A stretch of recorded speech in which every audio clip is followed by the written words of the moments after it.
عزیز طلباء و طالبات، آج ہم ایک نیا یونٹ شروع کرنے جا رہے ہیں جس کا نام ہے مانگ کا تجزیہ، ڈیمانڈ انالیسس، جس سے مراد ہے مانگ کا خلاصہ۔ پچھلے یونٹ کے اندر ہم نے افادہ کا مطالعہ کیا تھا۔ دراصل افادہ مانگ کی بنیاد ہے۔ مخصوص اشیاء میں شامل افادہ ہی مانگ کی خواہش پیدا کرتا ہے۔ آئیے ہم مانگ کے تصور کا مطالعہ کریں۔ عام طور پر یہ سمجھا جاتا ہے کہ کسی خواہش کو ہی ہم مانگ سمجھ لیتے ہیں۔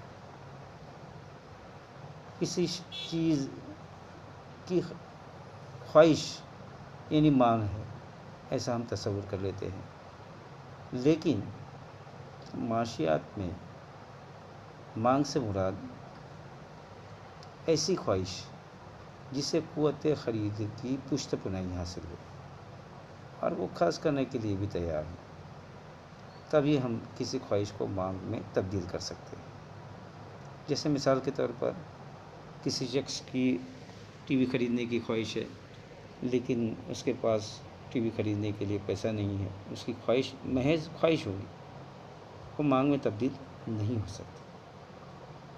یعنی یہ کہ کسی شے کی مانگ کرنے کے لیے خواہش کا ہونا ضروری ہے، قوت خرید کا ہونا ضروری ہے اور خریدنے کی صلاحیت بھی ضروری ہے۔ ان تینوں چیزوں کا مجموعہ یعنی مانگ ہے۔ آئیے ہم ایک فارمولے کے طرف دیکھیں۔ مانگ برابر خواہش جمع قوت خرید جمع خریدنے کی صلاحیت۔ مانگ سے مراد کیا ہے؟ کسی شے کا خواہش کا ہونا، اور قوت خرید چاہیے، مطلب خریدنے کی قوت کیا ہوں گی؟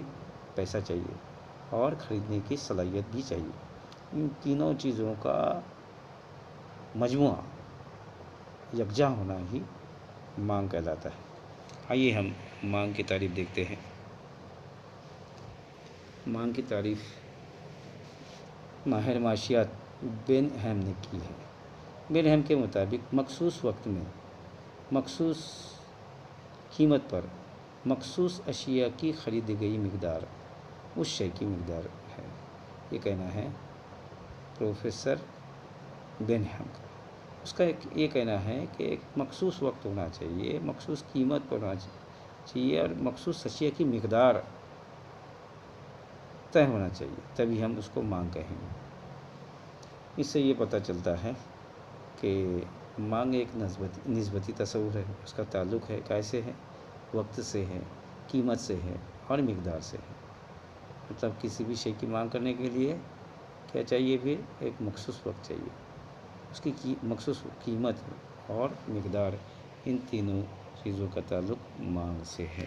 آئیے ہم اس یونٹ کا اگلا حصہ دیکھتے ہیں۔ وہ مانگ کا جدول، اور مانگ کی جدول کی دو قسمیں ہیں۔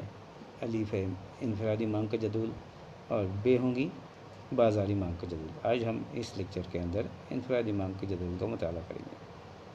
انفرادی مانگ کے جدول سے مراد مخصوص وقت میں مخصوص قیمت پر ایک صارف کے ذریعے کی گئی مانگ۔ یہاں پر بھی وہی کنڈیشن ہے، ایک مخصوص وقت چاہیے، مخصوص قیمت چاہیے، لیکن یہاں پر ایک صارف، ایک فرد کے ذریعے کی گئی مانگ کو انفرادی مانگ کہیں گے، یہ جس کو انڈیویجول مانگ کہیں گے۔ مطلب ایک صارف کے ذریعے ایک مخصوص وقت پر مخصوص قیمت پر جو مانگ کرے گا اسی کو ہم انفرادی مانگ کہیں گے۔ آئیے اس کا جدول دیکھیں۔ یہ انفرادی مانگ کا جدول ہے۔ اس میں ہم نے دو کالم لیے ہیں۔ پہلا ہے شے ایکس کی قیمت روپے میں دکھائی گئی ہے، ایکس شے کی قیمت، مطلب ایک چیز کی قیمت دی گئی ہے۔ دوسرے کالم میں شے وائی ایکس کی طلب کردہ مقدار، مطلب اس شے کے لیے کتنی کلو کی مانگ کر رہا ہے، وہ ہے کلو گرام میں دی گئی ہے۔ 10 روپے قیمت پر مانگ ہے ایک، پھر قیمت بڑھ گئی 8 روپے قیمت پر مانگ میں اضافہ ہو کر وہ 2 ہو گئی ہے، اور پھر مزید 6 روپے قیمت پر مانگ ہے 3، 4 روپے قیمت پر 4 اور 2 روپے قیمت پر مانگ ہے 2، 5۔ اس طریقے سے ایک صارف، ایک فرد، اس طریقے سے ایک پہلے کالم میں قیمت دی گئی ہے، ایسے قیمتوں میں تبدیلی آ رہی ہے تو اس کی مقدار طلب میں بھی تبدیلی آ رہی ہے، جو انفرادی مانگ کے جدول کے ذریعے ہم سمجھ سکتے ہیں۔ آئیے اس انفرادی مانگ کے جدول کو ایک خط کے ذریعے، انفرادی خط کے ذریعے سمجھتے ہیں۔ دیکھیے اس خط میں، اس ترسیم کے اندر ہم نے او ایکس محور پر مانگ دکھائی ہے کلو گرام کے اندر، اور او وائی محور پر ہم نے قیمت دکھائی ہے۔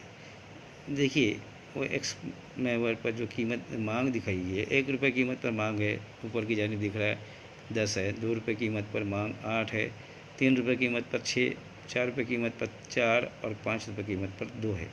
اس طریقے سے ایک صارف کس طریقے سے قیمت میں تبدیلی آنے پر اپنی مقدار طلب میں تبدیلی کر رہا ہے، یہ اس کا خلاصہ ہمیں یہاں پر ہو رہا ہے۔ اور پھر اگلے پکچر میں ہم دیکھیں گے کہ ایک فروشندہ ہے اور ایک ہی صارف ہے۔